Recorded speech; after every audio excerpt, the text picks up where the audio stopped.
HOA Karen thought she could evict a black woman from her own house, but she had no idea Monica Ellison wasn't just the homeowner.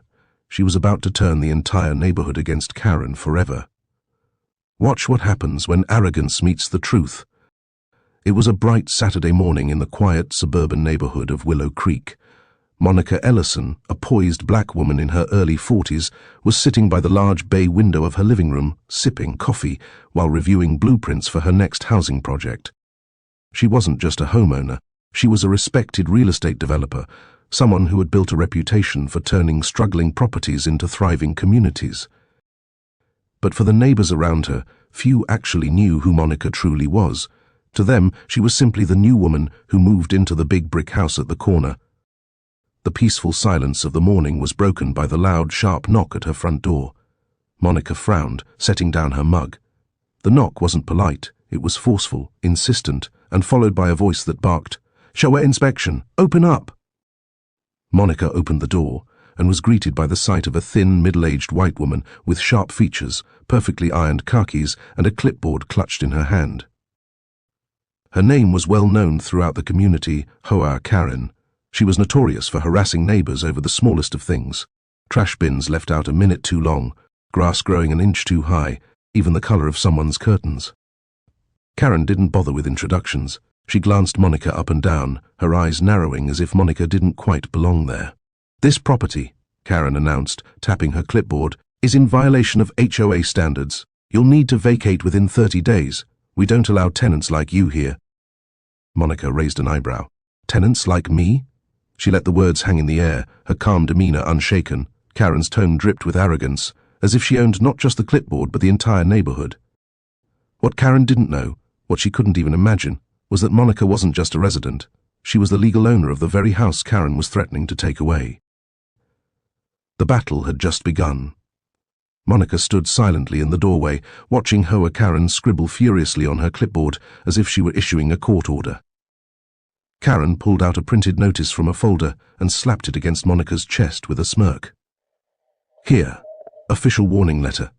You've violated multiple codes, and the HOA board will be reviewing your case. You need to start packing." Monica held the paper gently between her fingers, her eyes scanning the bold letters, notice of eviction, non-compliance with AOA guidelines. The accusations listed were laughable: unauthorized residency, improper landscaping, and even suspicious activity at the residence. Monica almost chuckled at the absurdity but kept her composure.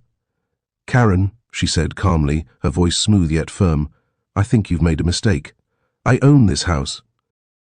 Karen let out a mocking laugh, the kind of laugh meant to belittle. No, sweetheart, people like you rent, people like me own, you don't fool me. I've lived here 20 years, and I know who belongs and who doesn't." She tapped her chest as if she carried the weight of authority itself. The words stung, but Monica refused to let anger show. Instead, she smiled faintly, folded the letter neatly, and placed it on the entry table beside her door. "Thank you," she replied, her tone polite but laced with confidence. "I'll take care of it." Karen narrowed her eyes, clearly irritated by Monica's lack of panic. She had expected shouting, tears, maybe even begging, but this calm, dignified woman in front of her, that wasn't part of her script. "Don't act like this isn't serious," Karen barked. "I'll be back tomorrow with the HOA president. We'll see what you have to say then." She turned sharply on her heels and strutted away, clipboard tucked under her arm like a weapon. Monica closed the door softly, exhaling a long breath. She knew this wasn't over. Karen had just declared war. What Karen didn't know was that Monica had been fighting battles like this her entire life, and winning. By the afternoon, the entire neighborhood seemed to know about the so-called eviction. Monica noticed the subtle stares when she stepped outside to water her front garden. Neighbors whispered from their porches, their voices carrying just enough for her to catch fragments. "Did you hear Karen's getting her out? Shame, but rules are rules. I knew something was off the moment she moved in." Monica knelt by her roses, letting the water trickle from the hose, her jaw tight but her expression serene. She had lived long enough to recognize prejudice in disguise. Karen had turned her into a neighborhood spectacle, and most people were too afraid or too comfortable to question her authority. Across the street, a young couple, David and Rachel, gave Monica a sympathetic smile. They didn't say much, but their eyes told her they knew this was wrong. a small comfort in a sea of silence. Later that evening, Monica received a knock at her door. Not Karen this time, but Mrs. Langley, an elderly neighbor who had lived in Willow Creek for decades. She leaned in, whispering urgently, "Monica, dear, I don't want to meddle, but Karen's been talking. She told everyone you're not the rightful owner, that you're trespassing." Monica inhaled deeply, steadying herself. "Thank you for telling me, Mrs. Langley. I assure you everything will be fine." The old woman nodded nervously, clearly afraid of crossing Karen, before shuffling back down the walkway. That night, Monica sat at her desk, pulling out her neatly organized folder of documents, the deed, property tax receipts, proof of ownership, all with her name printed clearly in bold, Monica Ellison. She placed them carefully into a binder, ready for the storm tomorrow. Karen might have the gossip, the whispers, and the fear of the neighborhood on her side. But Monica had the truth, and the law. The showdown was approaching, and Monica wasn't going to bow. The next morning, Monica was awakened by the sound of car doors slamming. She peeked through her curtains and saw HOA Karen strutting up the driveway, this time not alone. Behind her walked two men in suits, one clutching a leather folder, the other carrying a camera to document violations. Karen's smug smile stretched wide. She was bringing reinforcements. Monica opened her front door before they could knock, standing tall in her pressed blazer, her hair pulled neatly back. She wanted to make it clear from the start she would meet this challenge head-on. Karen didn't waste time. "This is Mr. Foster, the HOA president, and Mr. Green, our compliance officer," she announced as if she were leading an army. "We've come to inform you that you are in direct violation of our community standards and must vacate the premises immediately." Monica folded her arms, her calm eyes shifting from Karen to the two men. Mr. Foster cleared his throat awkwardly. "Ma'am, we've received multiple reports suggesting this property is not properly owned or maintained. Our HOA has the authority to enforce standards," Monica interrupted, her voice cool but firm. "With respect, Mr. Foster, you have no authority over ownership. This is my property, and I have the documents to prove it." Karen let out her signature scoff. "Oh, please. I've lived here for 20 years. I know who owns what. People like her." She jabbed her finger toward Monica. "Don't just move into homes like this." Mr. Green's eyes flickered uncomfortably, clearly sensing the venom in Karen's words, but he kept snapping photos of Monica's perfectly trimmed yard and well-kept porch. Monica reached into her binder and pulled out the deed, handing it directly to the president. "Here, my name is Monica Ellison, legal owner, paid in full, recorded with the county." Foster took the paper, reading it carefully, his brows furrowed as the truth became undeniable. Karen, however, refused to back down. She snatched the paper from his hands, glaring at Monica with fiery disbelief. This was no longer about rules. For Karen, it was about control, and she wasn't ready to lose it. Karen's face flushed crimson as she waved the deed around like it was forged paper. "This doesn't prove anything. Anyone can print out fancy documents these days," she snapped, her voice rising loud enough for neighbors to peek out from their windows. The quiet suburban street was slowly turning into an audience-filled stage. Monica stood calmly on her porch, hands clasped together. "Karen, you've made a mistake. The deed is official. If you doubt it, you're welcome to verify it with the county clerk." But Karen wasn't interested in truth. She thrived on confrontation. She turned toward Mr. Foster and Mr. Green, her voice sharp. "You're not going to just take her word for it, are you? Look at her. She doesn't belong here. We need to set an example before people like this ruin the neighborhood." The venom in her words was clear now, no longer disguised under rules and standards. It was prejudice, raw and unfiltered. Foster shifted uncomfortably, glancing at Monica, then at Karen. "Karen, I think we should at least check the validity of the document. If it's official—" Karen cut him off with a shrill laugh. "Check? Why waste time checking? Can't you see what's happening here?" The neighbors gathered closer, murmuring among themselves. Some nodded in agreement with Karen, but others whispered about how Monica's house was spotless, her lawn immaculate. It was becoming harder to justify the attack under the guise of HOA rules. Monica finally spoke again, her voice steady but carrying an edge now. "Karen, this isn't about grass height or mailboxes. This is about you deciding who belongs and who doesn't. But let me remind you, I didn't just move into this house. I bought it. I invested in this community. I own it. For the first time, Karen's confident smirk faltered, but instead of backing down, she jabbed her clipboard in Monica's direction. "If you think this is over, you're wrong. I'll take this to the board, the county, the police, wherever I need to. You will regret this." Monica didn't flinch. She simply replied, "We'll see." The tension was no longer just between two women. It was spilling into the entire neighborhood, and the line was clearly drawn. The following evening, Monica was finishing dinner when flashing blue and red lights lit up her street. She set her fork down slowly, already knowing who was behind this. Moments later, two uniformed police officers walked briskly up her driveway, and there she was, HOA Karen, standing proudly beside them with her arms crossed, grinning like she had just won a battle.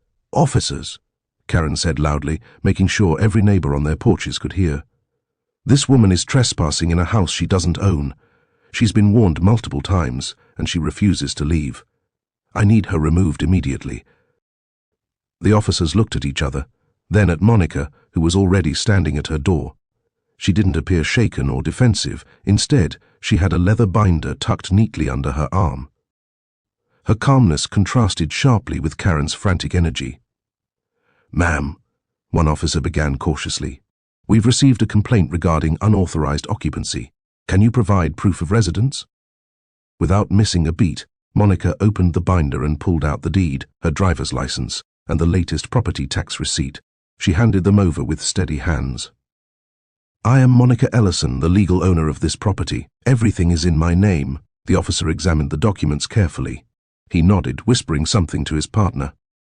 Karen, growing restless, barked, "Don't be fooled. She's lying. These papers are fake. Do your job and get her out." Finally, the taller officer looked up at Karen, his tone firm.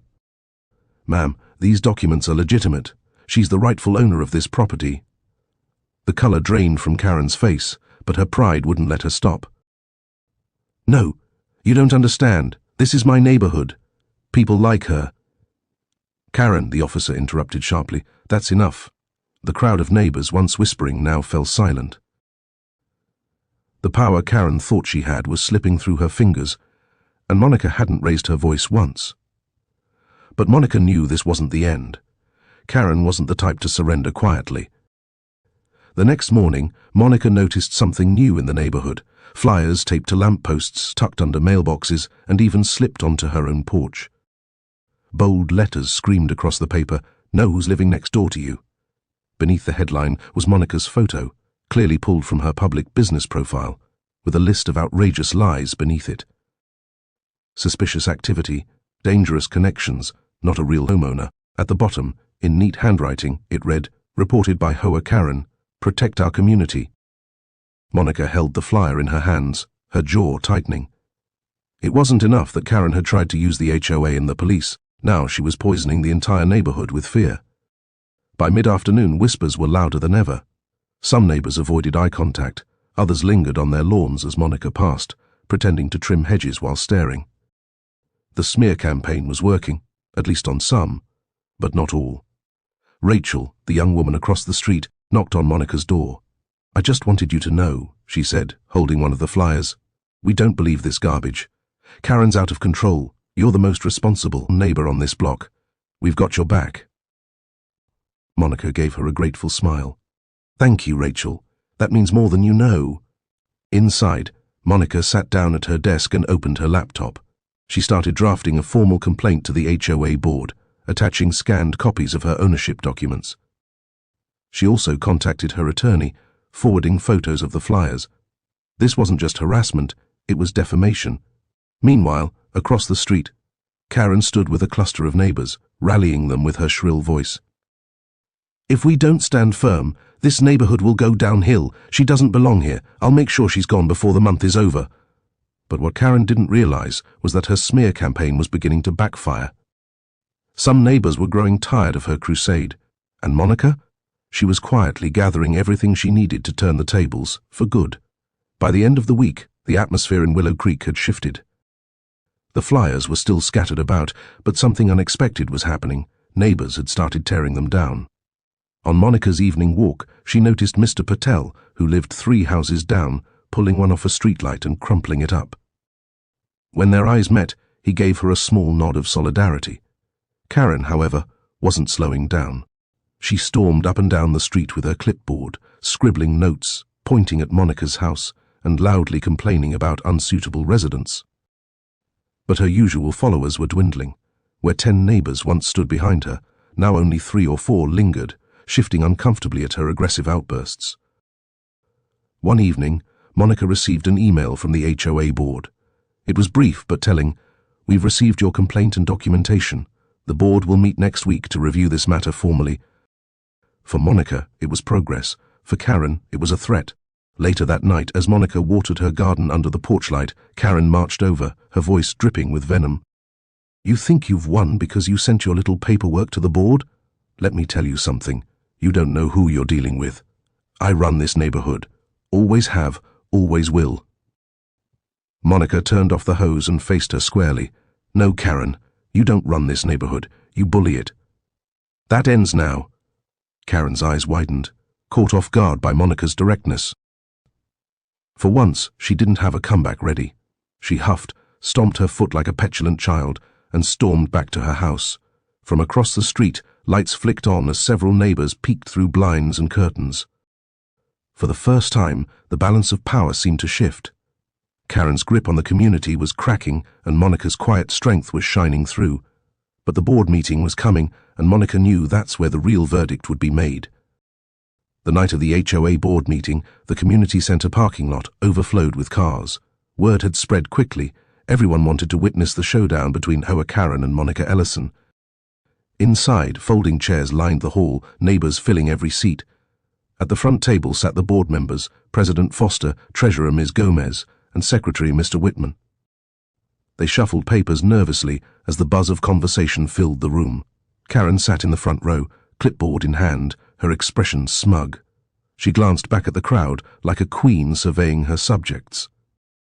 Monica entered a few moments later, calm and collected, dressed in a navy blazer that radiated quiet authority. A few neighbors offered her nods of encouragement, while others avoided eye contact. President Foster tapped the microphone. "We're here to discuss complaints filed against Miss Monica Ellison, resident of Willow Creek. HOA member Karen has alleged violations and unauthorized occupancy. Miss Ellison has submitted counter-documents asserting ownership. Tonight, we'll review both sides." Karen was the first to speak. She launched into a dramatic speech, accusing Monica of being a tenant, a fraud, and a danger to the neighborhood. She waved flyers in the air, her voice rising higher with every sentence. "If we don't enforce rules, people like her will drag this community down." Gasps rippled through the room. Some shifted uncomfortably at her blatant words. Then it was Monica's turn. She rose gracefully, carrying her binder. "I am Monica Ellison. Here is the original deed to my home, verified by the county clerk's office. Here are tax receipts for the last 2 years, paid in full. And here is correspondence from my bank confirming the purchase." She laid the documents neatly before the board. She paused, then added, "I moved here because I believed in this community, but I will not be harassed or slandered for simply existing in my own home." Silence filled the hall. The contrast between Karen's shrill accusations and Monica's calm evidence was undeniable. The board leaned in, studying the papers. President Foster finally cleared his throat. "It appears Miss Ellison is, without doubt, the legal homeowner. These complaints lack merit."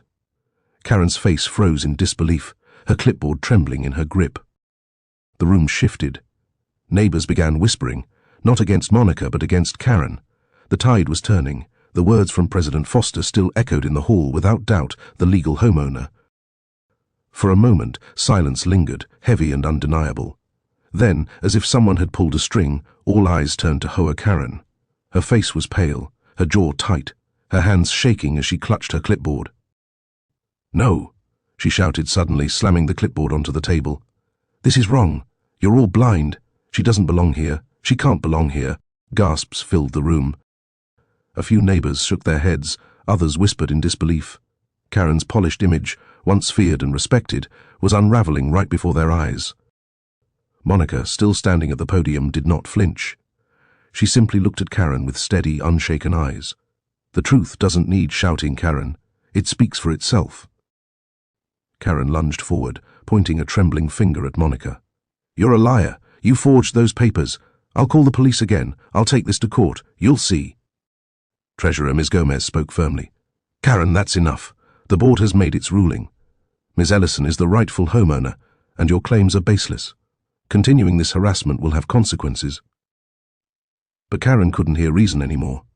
She spun toward the crowd, desperate for support. You know me. You know I protect this neighborhood. Are you going to let her destroy everything we've built? The crowd didn't respond the way she hoped. Instead, murmurs of disapproval rose. Someone from the back called out, "You've gone too far, Karen." Another added, "She's done nothing but improve that house. Leave her alone." The weight of the room shifted against her. For the first time, Karen was isolated, her face twisted with fury and humiliation. Grabbing her clipboard, she stormed out of the hall, her heels clicking furiously against the tile. The door slammed behind her, the sound echoing like a final defeat. Monica exhaled slowly, a small smile forming. She hadn't raised her voice, hadn't matched Karen's fury, yet she had won. Not just her case, but the respect of the community. But deep inside, Monica knew Karen wasn't finished. People like her never walked away quietly. In the days following the board meeting, Willow Creek felt different. The tense whispers that once followed Monica had shifted into conversations of support. Neighbors who had avoided her before now offered polite greetings, some even stopping to chat when she was in her yard. The truth had cleared the air, and people were finally seeing Karen for what she was, a bully who had thrived on fear and division. Rachel and David from across the street invited Monica for coffee one afternoon. As they sat on the porch, Rachel admitted, "We always thought Karen was too extreme, but no one wanted to challenge her. She had everyone scared. What you did, it gave people courage." Monica smiled softly, stirring her cup. It wasn't about courage. It was about standing firm in the truth. Once you know who you are, no one can take that from you.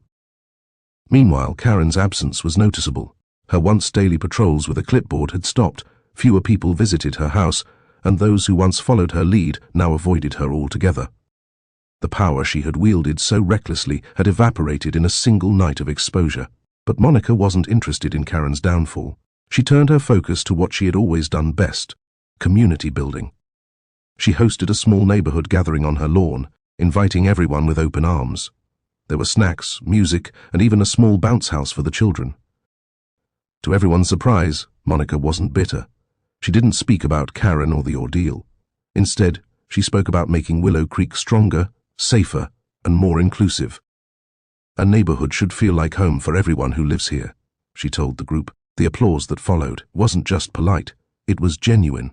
For the first time, the neighborhood felt united, not under Karen's fear, but under Monica's quiet leadership. Still, as the evening drew to a close and Monica packed away the last chairs, she couldn't shake the feeling that Karen wasn't finished yet. People like her rarely bowed out without one last strike. A week later, Monica returned home to find something unexpected: a for sale sign planted in Karen's front yard. At first, Monica thought it was another stunt, but by evening the truth became clear. Karen was moving. Rumors spread quickly. Karen had been pressured by the HOA board to step down from her role and was facing legal threats for harassment and defamation. Her allies had abandoned her, her reputation shattered. With no control left in Willow Creek, she had chosen the only exit she could: leaving. On moving day, neighbors watched as movers hauled boxes into a truck. Karen stood by, her face set in a mask of bitterness, avoiding eye contact with everyone. Gone was her clipboard, gone was her air of superiority. Monica stepped onto her porch, arms folded calmly. For a moment, their eyes met across the street. No words were exchanged, but the silence carried a message. Karen had lost the war she started. Rachel approached Monica with a smile. "It feels lighter, doesn't it? Like the neighborhood can finally breathe again." Monica nodded. "Yes. But it's not about Karen leaving. It's about what we do now. We have to make sure no one else tries to divide us like that again." Over the next few weeks, Monica became a quiet leader in Willow Creek. She organized cleanup days, helped repair fences, and even started a community book club. Neighbors who once stayed hidden began connecting, and the neighborhood slowly transformed into the welcoming place it was meant to be. One evening, as Monica watered her roses, Mrs. Langley, the elderly neighbor, stopped by. She patted Monica's arm gently. "You know, dear, this neighborhood doesn't just belong to you. It needs you." Monica smiled, the weight of the past weeks lifting. Karen's attempt to evict her, had backfired in the most powerful way possible. Not only had Monica kept her home, but she had also gained something even greater: respect, community, and peace. And as the sun dipped below the rooftops of Willow Creek, Monica Ellison stood tall on her porch, knowing she had turned a battle of prejudice into a victory of dignity.